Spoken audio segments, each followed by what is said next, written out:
Hello, fellow Fae colleagues, coworkers, writers, fellow survivors of 2020. Hello, it's She the Writer here today to wrap up 2020. I'm here with my two cats off screen. They might interrupt. They are independent creatures, and I cannot account for what they may or may not do. Warning given. Today, we're going to do a wrap up of diaries, journals, journalista stuff, goals for 2020. Wrap up of YouTube, what's been happening in the journaling sphere, the niche club to which I hopefully still belong. My goals for this year were to start grad school and move to LA and lose weight. And I don't remember. It doesn't really matter what our goals were, right? Anyway, so yeah, I was going to basically break down the way that my process has changed because I like doing wrap-ups of journals anyway, but my journaling process has actually changed a lot this year. So 2019, this time last year, well, during the last wrap-up, I was using this little leather journal that I had my goals in. It's really good. Unfortunately, with the live camera, you can't really see a high quality, but it's fine. We'll live.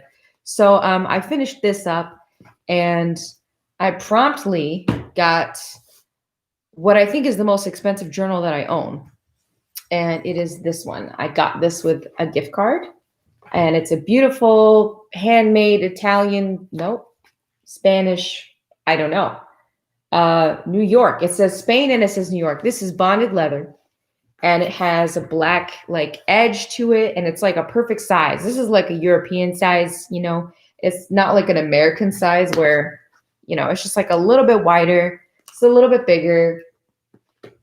It just feels really nice. And I was really getting into fountain pens for some reason. And this was perfect for fountain pens because the paper was just so smooth. So this journal was initially called, a lot of things, Panther, Black Beauty, Pandemic, and then I called it Pandemic 1 because I finished it and the pandemic was still going on. And I kind of went through a little direst crisis while I was using this because I started this right before the pandemic started. And I'm pretty sure we can all remember the period of 3 weeks, right before the pandemic, the last vestiges of normal that we didn't think was normal. Because I don't know if you guys remember, but 2019 was also kind of ridiculous and wild. So I don't think anyone thought we were having normal, but the last vestiges of normal were petering out. And I was listening to a lot of classical music and reading Charles Dickens and writing in leather journals with fountain pens. And then the pandemic hit and this journal was so expensive and I knew I couldn't get another one. And I was enjoying it so much that I kind of started to write less often because I was kind of waiting out the pandemic because my favorite thing to do in life is to go sit in a cafe that I like and drink a latte or a coffee and write. And I couldn't do that. So I was like, well, I don't want to waste my journal on quarantine. That's my cat. Yes, Stoney? What is it, Stoney? He's complaining about his new watering thing. So I was journaling less and less because I didn't want to waste it. And that sort of turned into its own crisis because journaling is all I have. I'm kind of a consummately grouchy person.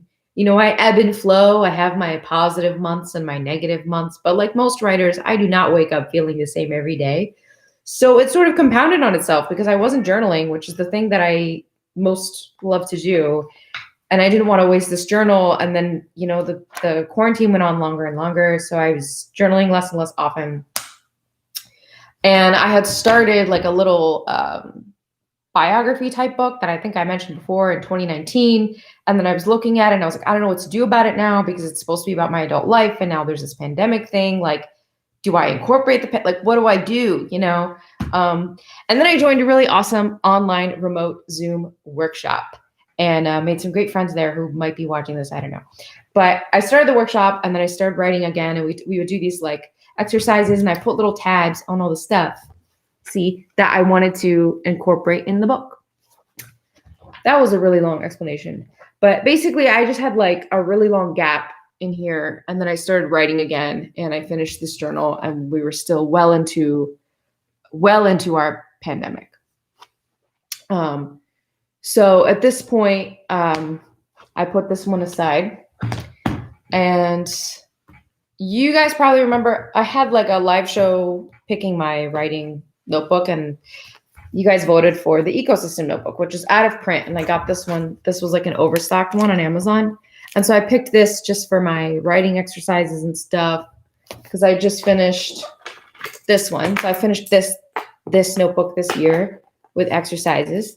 And then I bought this one to replace it because I love the paper, but I just really wasn't feeling the cover. So I picked this instead. And so this is my next journal that I did in 2020. Is this interesting? And it doesn't lie flat, so I used about half of it, and I just can't, I mean, just look at it. They weren't like this before, the ecosystem notebooks. They were better, but this is like kind of a crummy one. And I don't know what I'm going to use this for. So I put that aside, and I started my next diary. So here's where things changed for me. Is this interesting? This is not interesting. But I don't know. It is to me. I watch videos like this. I get really intrigued by the details and the nuances and the irrelevancies of, just this myopic hobby. So anyway, what happened was I started grad school. I got into my dream school and I started grad school. And I ordered an iPad for school, which I sorely needed. And even though I ordered it long before the semester started, true to the pandemic, I didn't get it until, 3 or 4 months or however long. It felt that long. It probably wasn't that long. It took me a while to get it. So I started handwriting my notes for school. Then once I got this thing, you guys, do you know about GoodNotes? This app is a notebook. It's a notebook. It's a notebook. You can highlight. You can write by hand with a pen. Like you can just, it's not showing up. You can write, and it's digital. So my whole crisis of not having enough space for all my notebooks, I know what you're thinking. There's so much space around here. Does anybody recognize that where I am? I thought this would be I had the opportunity to record here because this is where I shot my movie. Don't watch it. This is where I shot it, so I thought this would be a nice nod. Anyway. So I can take commonplace book notes in here. I can take my quote notes in here, my school notes that I need to carry everywhere. So instead of carrying 10 notebooks to nowhere, courtesy of COVID, I can now carry them in one space. And this completely transformed the way I journal. Completely. I think I've become more of a diarist. I'm not really omni-journaling anymore because I don't need to keep everything in one space and have my little index system because I have this. So, and it's just more convenient. I can review my notes more conveniently. I can add in some element. Yes, Stony. Do you guys hear him? What is it? I promise he's not starving. I promise. He's plump as can be. So I can add things, in here. That's a lot easier, right? Than to put it in a notebook, which means that I have less restrictions on what kind of notebook I'm going to use, and I'm really getting into fountain pens, So I got a Peter Popper Press journal. This is a great brand. I've talked about them before and I'll never stop because they're so well priced and their books are so pretty and the paper quality is so great. Anyway, so I've kind of become more of a diarist, and usually when I'm journaling, it's because I want to write by hand.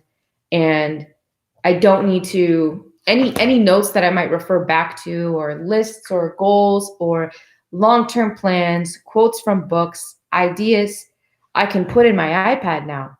So I'm really using this more as a diary, as to write my thoughts, get in a state of flow. And then if I'm in the state of flow and something sufficiently poetic arrives, I have my little tabs to add it to my sort of autobiography is what I'm going to loosely call it. So it just became a lot easier, you know, and I actually broke through that journaling block completely. And I've been doing a lot of journaling. Then switched over to this, finished this, switched over to this paper blanks, which, you know, they're really expensive. So I've never got one. This is my first one. And it's gorgeous. Like you can tell it's very pretty, has like a clasp, you know, it's got a little bit of ink in the edge. That's sort of nice, but it's very expensive and it's just not worth the price. Like it's more expensive than this one, like significantly more, and has less pages, and it's about as good, you know. So this is what I'm using now, and I've got some antiquarian imagery because I got that big fat sticker book. So I've been using some sticker in here, you know, the imagery, from the antiquarian stuff that's like going around the journaling circles on YouTube lately. A lot of bullet journals lately. Here's a squid. That's a squid. And a lot of people are still bullet journaling and habit tracking and freaking counting. Excuse me. I don't want YouTube to censor me. People are counting everything. They're counting, you know, how much water it is they're drinking. And I took this many walks. I did this many things. And I used to be such a nut for that, but I'm not a machine. So I don't want to count my things I do because it doesn't really make any difference in life because life is outside our control, right? Wasn't that the theme of the year? Isn't that okay? So I only wrote 4 actual daily journals this year, which is a record low for me. And part of that is because of the block that I had. Part of that is because I started using a separate writing notebook for exercises. And part of that is because of this. So those are the journals. And because I'm more of a diarist now, there's not really so much imagery I could show you. There's not really so much flip through stuff. I mean, I did have in here some, you know, some kind of cute stickers, some kind of paintings and stuff, leftover paint, some drafting, you know, sales stickers, but nothing really worth doing like a whole flip through video of. Of course, true to form, by the end of the year, I was missing doing more crafty stuff, but I like my new way of journaling. So I started a new glue book because I thought I had a bunch that weren't finished, but that wasn't really true. I didn't really have anything big enough. So enter this. And before I get started on this, just want to say hi to Alicia, is it Alicia or is it looks like Alicia. I don't know. Thank you for joining in the chat. And I just wanted to say, I had actually reached out to her, I think a long time ago, about doing a live show together before I left social media. I'm not sure. And then she reached back out to me. Long story short, I'm hoping we could maybe do like a video together or collab soon. Ellie, perfect. Yes. So welcome, Ellie, and thank you for this is so freaking weird. This whole digital thing is so weird. Thank you for joining the show. And I was just, you know, telling everyone that we're thinking of maybe doing a little collab, and if that goes well, more conversations with other writers may follow. No promises there, right? And we'll get to what this year might look like. I don't like planning anymore. I think COVID killed the part of my brain that plans things. So, collage book. I started making some collage because I got a lot of paper, a lot of mixed media supplies, and I know I haven't really used a lot of it. I've used some of it, but I wanted to kind of get rid of more of it because, you know, I'm at home all day, you know. So this is what I do when my insomnia is really bad and I can't sleep. I got a lighthouse. I got this quote from Stephen King. I got this thing, this charming little number that I'm actually really proud of. And then these here that I've been making. So kind of relaxing. Oh my gosh, Vanessa's here, a fellow grouchy writer. She's here, and also very much someone that you should check out, and her podcast, Vanessa's podcast. All of you are up to such fun things. When is it premiering? Mid-January? Soon. She has a great podcast that you should check out. Feel free, everybody, to shout out your stuff in my chat. So I got this. It's a boy and an owl. Yeah. Okay. And then this was a place it was a used bookstore that I visited a few times when I'm traveling, and I really like it. So I made a special page for it. And this one, I don't know what this is about, but it's definitely about something. So yes, like Vanessa says in the chat, this is her Confessing Animals podcast is Conversations with Writers. It's very, very cool. Coming out January 12th. Anyway, so I used some of those antiquarian stickers, right?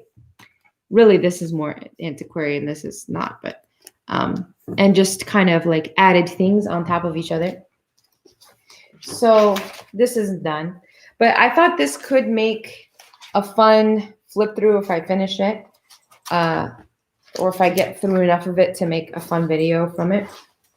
But it's easy to do, and it's less messy than painting. And I'm getting all these variety magazines in the mail, and they're really big. So they got a lot of, big, nice images. So when I'm done with each issue, I'm trying to collage it into something. So yeah, there's the collages, my current writing notebook that I cracked back out because I needed more space to work on the scripts I need to do. And then these are the dailies. And then my iPad, which has changed my life. It's changed my life. All right, let's look at the chat. Ellie says, the glue book reminds me of a book I kept when I was younger. I would buy a journal from different cities and turn them into a glue book of things from my life at the time. That is a really good idea. I used to have like a travel journal for each location, but I didn't really keep it up. But that's really cool. Ellie says, I wish I still had them. What happened? I'm curious. Are they just gone? Do you know, speaking of journals just being gone, maybe this is a separate video, but I had a conversation once with Susie Blue, who a lot of us in the journalistic community know her. Those of us who have been here a while, and she's kind of our queen. But anyway, I remember in a brief conversation with her, she told me once, because she had a YouTube channel of videos about journals, and she had all these art journals, and they're so amazing. And she said she just like gave them away. And I remember thinking, this is Matisse. I remember thinking, how? The amount of power and freedom in the ability to just let that go was astonishing to me, Of course, I think there's some empowerment in keeping things too. I definitely feel like when I look at my bookcase of journals, there's a part of me that feels very fulfilled and accomplished, but it depends on my mood. Sometimes it does make me feel weighed down also. Oh, Ellie says that it was perhaps part of a cleanse, and she hadn't. That I've heard that before, and that's kind of rough. And I have gotten rid of a few journals before, since we're on the topic. I've done it before. I've done some times where I have a journal and I find a few pages that I want to keep from it, and I take them out and I'll put them in another glue book, and then I'll toss it. Mostly because of my insecurity about having too many and being immobile. Sort of like just even theoretically immobile because of it, just having so much. But now that everything is so digitized, there's an added value in the rarefied quality of having any object. I feel like everything is in this abstract space. So having something physical, which is why I'm still going to use these, even though I could just use my iPad for everything, but I wouldn't dream of it. But it's nice that now I don't have to use journals as a practical matter and as a matter of enjoyment in the same habit, if that makes sense. I can use them just for the ways that I want to use them.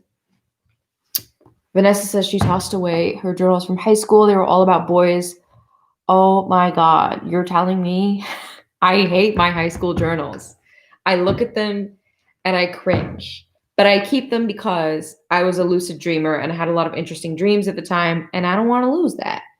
But I also, it's uncomfortable, it's uncomfortable. But, Vanessa, you and I in the podcast, we had a little conversation about the suppression or lack of representation of female desire. And I am curious, should I ever work up the courage to reinvestigate those high school diaries and see if I can kind of dig into them in such a way that I might get some kind of insight into what it actually is for a woman to desire a man, and if that's even a thing. Matisse, no, you cannot go outside. Today, he saw a rabbit in snow, and now he has not been leaving me alone because, he wants to go out and get the rabbit. So as the felines notice my attention to the computer as this progresses, they're going to get progressively more interfering, I'm guessing, because that tends to be how it goes. I don't know why I took off my glasses. Great convo happening in the chat. Ellie feels like it's same problem, just feeling like there were too many. It was excessive. And I feel you. I've had seasons of just really wanting to it's like an impulse. Like, I got to get rid of it. I got to just throw it all away. I don't want anybody to see this. And then I have other seasons where I'm like relieved that I didn't. Because on the one hand, it feels like, well, I could excavate the journals, but that is too much. That's a huge task. And then I feel the added stress of like this impending season of excavation that I'm not going to be able to survive, right? How am I going to go through all these notebooks? But it's not really necessary. You can get rid of them. You can keep them. This tabbing system I really love now because I don't come to my journal trying to write something useful or anything. But now it's nice to know that if I write anything down, any sentence, any line that I'm like, I do kind of like that, I just tab it, I let it go. And now, I might go back in editing this book to some of these tabs and see if there's anything I can make out of them. And I know that it looks like there's a lot of tabs, but it's really not that much good writing in here. It's just hitting on certain insights that will probably pass as I get older. Let's see. Oh my gosh, Ellie, you are so right. Teenage girls have been shamed for anything that they like. And if they like something different, then they get shamed for that. Yep. Subject to female desires and passions. This is not me. This is Ellie. Shamed as well as seen as juvenile, even by us.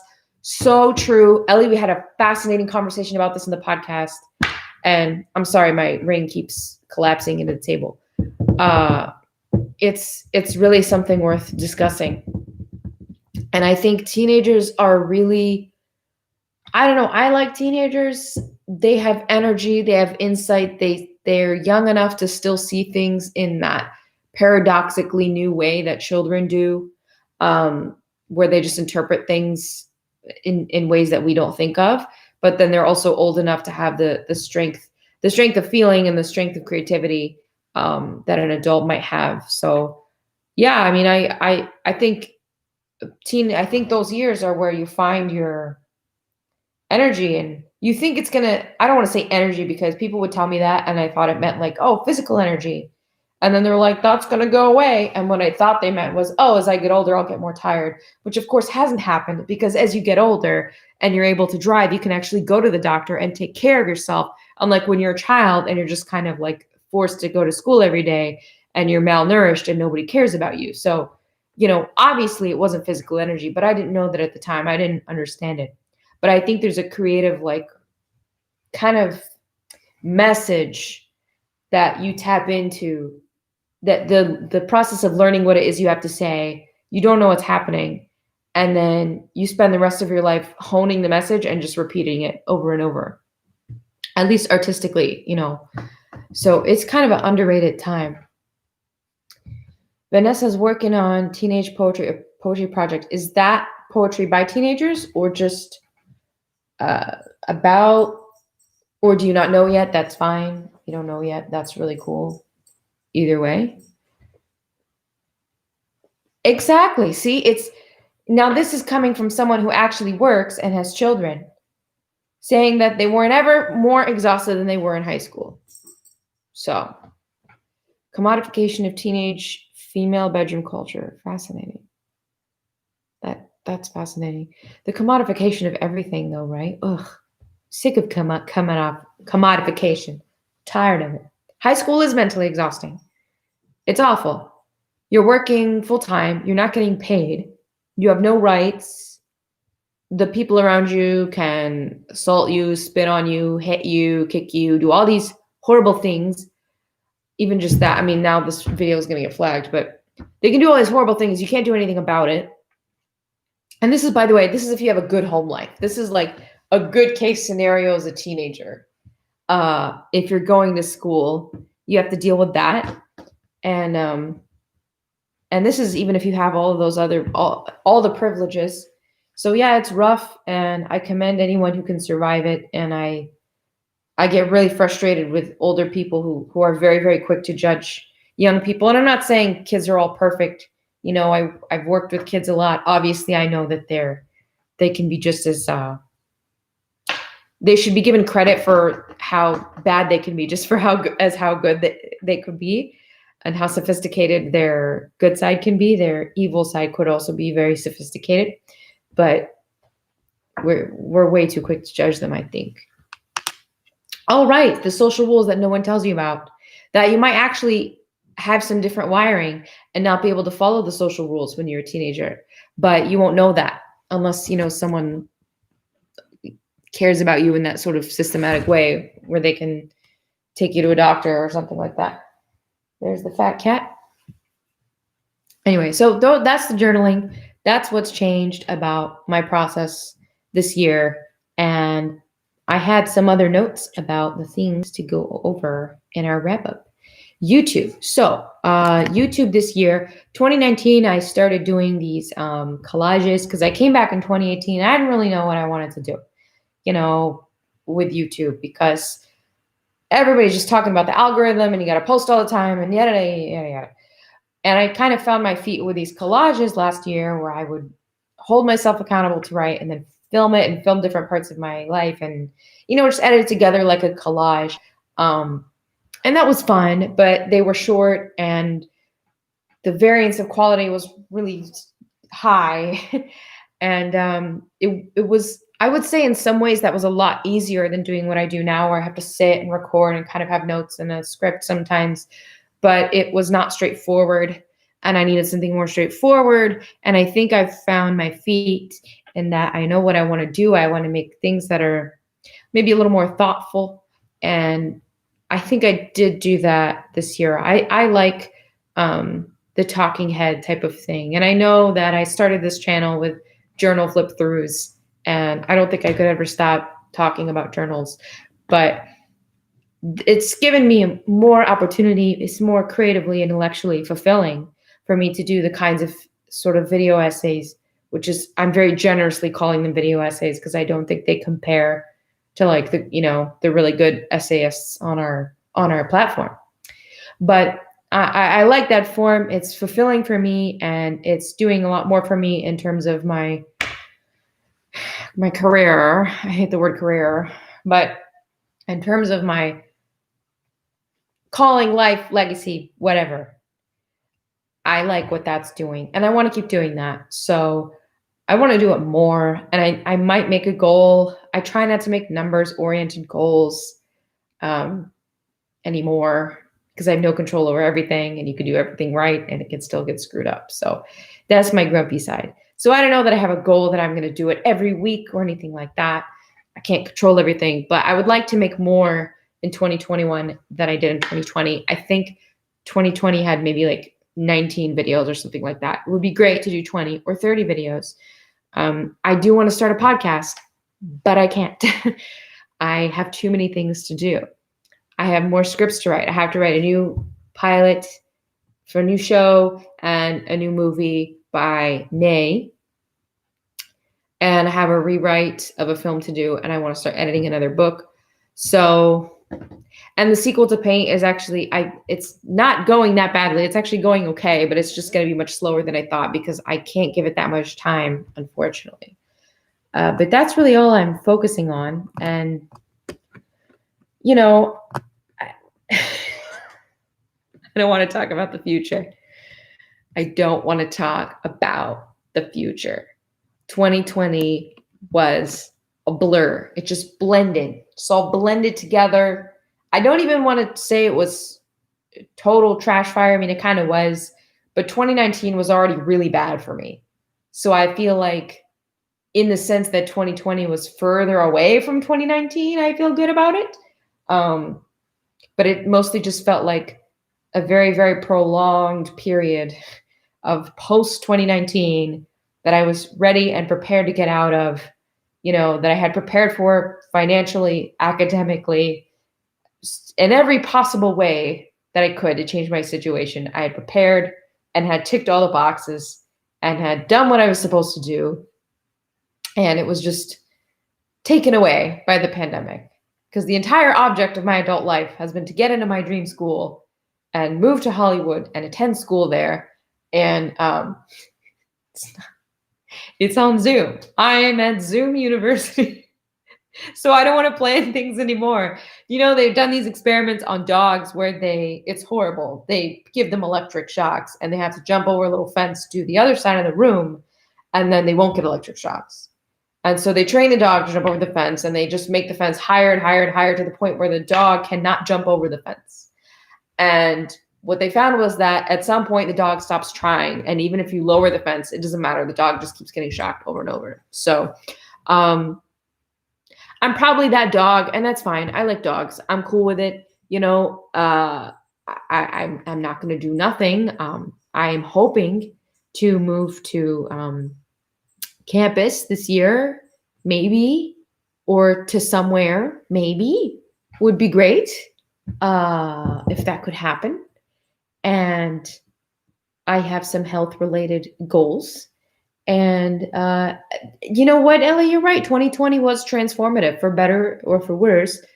It's more transformative than people think. But I also think that the last decade has been more transformative than people think. I think even before 2020, people they're pinning a lot of apocalyptic experience to this pandemic when it was existing before that. And it's certainly been exacerbated. It's on a whole nother level. We can feel it now. It's affecting our lives directly, more directly. But there has been a lot of crazy shenanigans the last couple years, economically, socially, and that has really affected a lot of people for a long time. And the only good thing I can say is hopefully for some of us lucky enough to respond to a quarantine with contemplation and staying at home, it's given us the chance, kind of like with yin yoga, to pause and absorb what's just happened over the last few years. I need some water.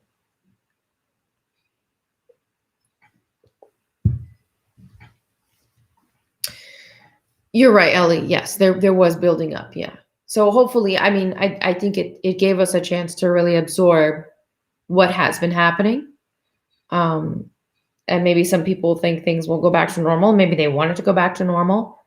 I'm in neither of those camps, but of course I want some normalcy, but I don't know. I'm just really glad. I'm really glad I went to the movies in February. In February, I went to the movies and I saw a great movie, and I'm so glad. And if you had told me that 9 times out of 10, any emotion of gratitude that I feel over the next year would be because I went to the movies at a certain time, I wouldn't have believed you. But I'm just really glad I did that. That was, and I'm glad I traveled a lot and I suffered a lot in 2019 because I suffered in ways that were not possible to suffer in 2020. 2020, I had to do all the other kinds of suffering. So I'm really glad that I got a variety, different types of suffering.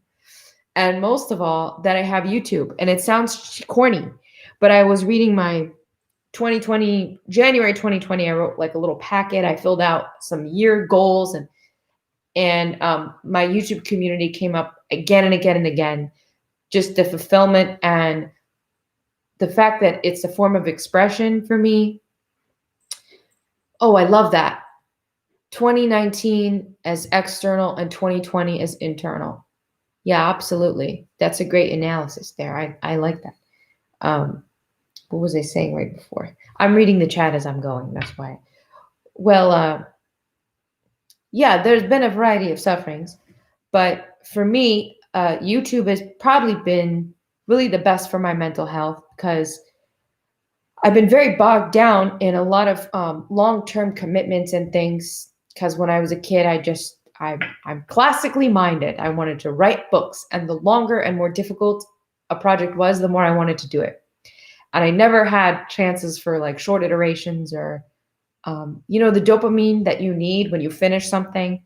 I never got it. And I think I probably around 20, maybe 7 years ago, just burnt out in the sense of just losing any sense of like anything working. It will never be worth it, basically. And it's still not. It's not as if I've yielded substantive independent success doing the things that I most love or that I'm most good at, nor have I achieved substantive independent financial success from doing things that are more conventional, but that I don't love as much either.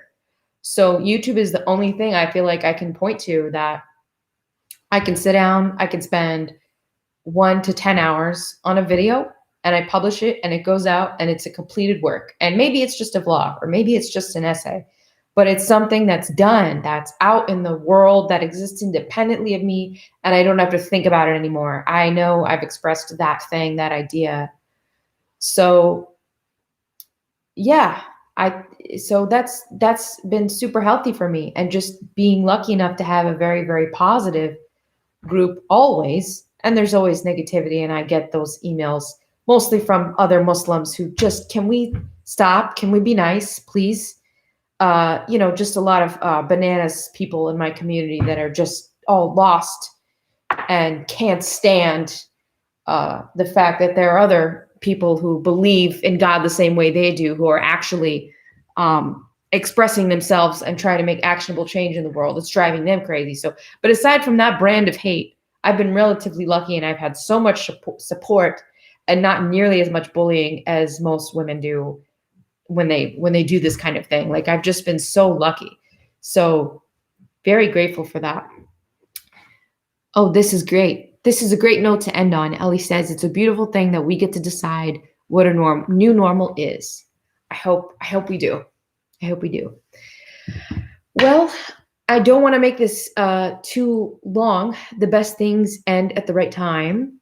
So that's my review. Keep writing and journaling. I'm very excited to share stuff. I don't know whether when my next fictions will come out. I've thought about actually publishing some of my scripts as books, which I cannot get a verdict on from any of my colleagues about whether it's a good idea or a bad idea or a relevant idea, but I just like the idea of sharing. So that could come this year. We'll see. I'm so glad you survived 2020. And thanks for joining. Take care of yourself. Don't count every little thing you do. Take a break. Drink a lot of water. Get a cat. All right, cool. Peace. It's all connected, my friends. Check out the links I'll put links somewhere. I don't know. There might be links later. Bye.